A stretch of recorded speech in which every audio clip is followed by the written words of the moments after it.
तरंग दाखवणारं हे एक बनवायला सोपं पण सुंदर मॉडेल आहे. ते बनवण्यासाठी आपल्याला लागतील 2 जुन्या सीडीज, लांब काड्या, सायकलचे स्पोक, मणी आणि प्लॅस्टिकची झाकणं. सुरुवातीला सीडीजमध्ये सारख्या अंतरावर 16 छिद्र ड्रिल करून पाडून घ्या. ह्या झाल्या 2 सीडीज तयार. आता एका सीडीच्या छिद्रात 16 खराट्याच्या 22 सेंटीमीटर लांबीच्या 16 काड्या बसवून घ्या. आता ह्या काड्यांमध्ये एक एक रंगीत मणी घाला.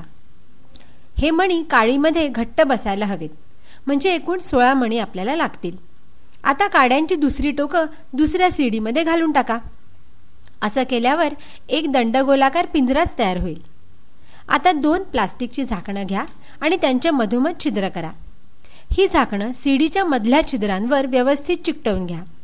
झाकणांची छिद्र बेरिंगचं काम करतील आणि ह्या बेरिंगवरच आपला पिंजरा फिरणार.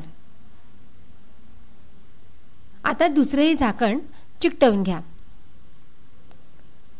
झाकणांच्या या छिद्रांमध्ये आता एक लांब सायकलचा स्पोक घाला. स्पोक ॲक्सेलचं काम करणार आहे. स्पोकच्या दोन्ही बाजूंना 2 मणी घट्ट बसवून घ्या. आता एक महत्त्वाची कृती. काड्यांवरचे मणी सरकवून एकत्रितपणे एक तरंग बसेल अशी त्यांची रचना करा. ही झाली एक साइन कर्व तयार. आता स्पोकवर जर हा पिंजरा आपण उभा धरला आणि फिरवला तर मणी गोल फिरून एक साइन तरंग आपल्याला दिसतो कसा ते पहा. पुढे पुढे जाणारा हा साइनचा तरंग एकदम छान दिसतो. सीडीच्या चाकांवर हा पिंजरा आपण जमिनीवर रोल सुद्धा करू शकू आणि तेव्हाही पुढे पुढे जाणारी साइन वेव्ह आपल्याला पाहता येईल. आता या पिंजऱ्यासाठी लाकडाच्या फळीवर 2 स्पोकच्या कात्र्या 2 बाजूला लावून एक स्टँड बनवा. पिंजरा स्पोकच्या कात्रीत ठेवा आणि फिरवा.